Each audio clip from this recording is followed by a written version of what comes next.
Hola a todas y todos. En este video hablaré sobre centro de masa. Si tenemos una partícula y queremos dibujar la fuerza-peso en ella, simplemente lo hacemos dibujándola en la misma partícula.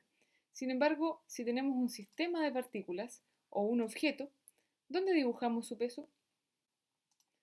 Hasta ahora hemos calculado el torque del peso en cuerpos rígidos, considerando que el peso actúa en un lugar específico. Sin embargo, todos los puntos de masa contribuyen al peso. Es por eso que existe un punto geométrico representativo de la distribución de masas. Ese punto es el centro de masa. El centro de masa, que denotaremos como Cm, es un punto imaginario de un cuerpo o de un sistema de partículas donde consideraremos que se concentra toda la masa del cuerpo o toda la masa del sistema. La ubicación del centro de masa no siempre se encuentra sobre los cuerpos que forman el sistema. Por ejemplo, si tenemos un sistema de dos partículas de masa m, su centro de masa estará en el medio de ellas. En el caso que tengamos una esfera hueca, como una pelota de fútbol o un boomerang, su centro de masa tampoco está dentro de este mismo cuerpo. Ahora, si consideramos un sistema compuesto por tres masas iguales y dispuestas simétricamente, en un plano cartesiano, como muestra la figura, es evidente que su centro de masa estará en el centro de este sistema, porque las masas son iguales y porque están distribuidas de una manera simétrica. Y ese centro de masa también es evidente que va a estar en el eje X, donde están posicionadas. Ahora, si una de estas masas es más grande que las otras, el centro de masa se desplazará hacia ese sector, también evidentemente dentro del eje X. Una manera de obtener o de calcular la posición del centro de masa es utilizando la siguiente expresión matemática, la cual considera el promedio ponderado de la posición de las partículas que contribuyen al sistema. Encontrar el centro de masa en la mayoría de los casos será una tarea sencilla. Por ejemplo, si tenemos cuatro masas iguales que se ubican en los vértices de un cuadrado, ¿dónde está su centro de masa? Por simetría, sabemos que está en el centro del cuadrado.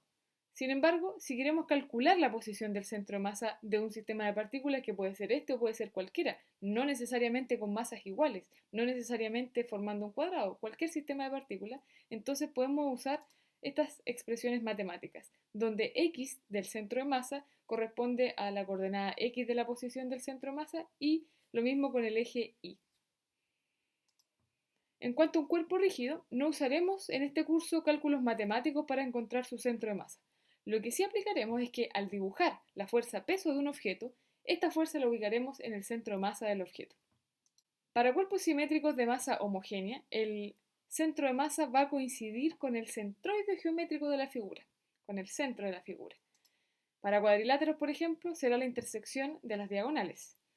Si tenemos cuerpos circulares, anillos, también va a estar en su centro geométrico, pero notemos nuevamente que no siempre el centro de masa se ubica en un punto dentro de la figura. Si tenemos una barra homogénea, de largo L, su centro de masa va a estar en L medios. Ahora, si tenemos figuras compuestas, podemos usar el criterio de descomposición para encontrar el centro de masa total, y para eso descomponemos esta figura en figuras conocidas, obteniendo el centro de masa de cada una de sus partes. Luego usamos el centro de masa como partícula y obtenemos el centro de masa de esta figura compuesta. Otro criterio es el criterio de simetría. Podemos identificar que para figuras simétricas el centro de masa siempre se encontrará a lo largo del eje de simetría o de los ejes de simetría que posea la figura. ¿Cómo encontrar rápidamente el centro de masa de una manera práctica? Bien, cuando colgamos un objeto, podemos ver que solo actúan dos fuerzas sobre este objeto. En primer lugar tenemos su peso, que actúa desde su centro de masa, y la tensión de la cuerda. Como el peso siempre va a ir hacia abajo, la tensión entonces también va a ser una fuerza vertical, pero hacia arriba. Y es por eso que el cuerpo se va a acomodar, se acomodará de tal forma que ambas fuerzas actúen a lo largo de un mismo eje vertical, formado por el centro de masa y el punto donde se amarra la cuerda, que esta es la única opción posible para que el cuerpo esté en equilibrio. Es así entonces como otra manera práctica de conocer el centro de masa de un objeto consiste en colgarlo de al menos dos puntos. Cada vez que lo colgamos proyectamos la cuerda en la vertical. La intersección de esas proyecciones nos indica la ubicación del centro de masa. Por ejemplo, si quisiéramos conocer el centro de masa de una taza, como aparece en la figura, primero la colgamos y trazamos la línea de acción de la fuerza peso. Luego la colgamos desde otro punto y volvemos a trazar la línea de acción del peso. resulta que la intersección de estas dos líneas nos indicará la ubicación del centro de masa. Fijémonos ahora en la siguiente animación, que consiste en ladrillos que se apilan.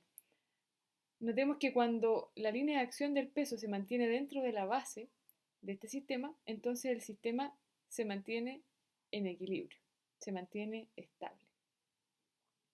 Pero cuando la línea de acción sale de la base del sistema, entonces este sistema de ladrillos se vuelca.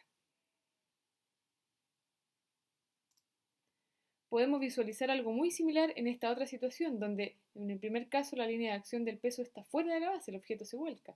Pero al agregar otro cuerpo, el nuevo centro de masa va a permitir que la línea de acción del peso quede dentro de la base. Entonces ahora el sistema es estable, ahora el sistema no se vuelca.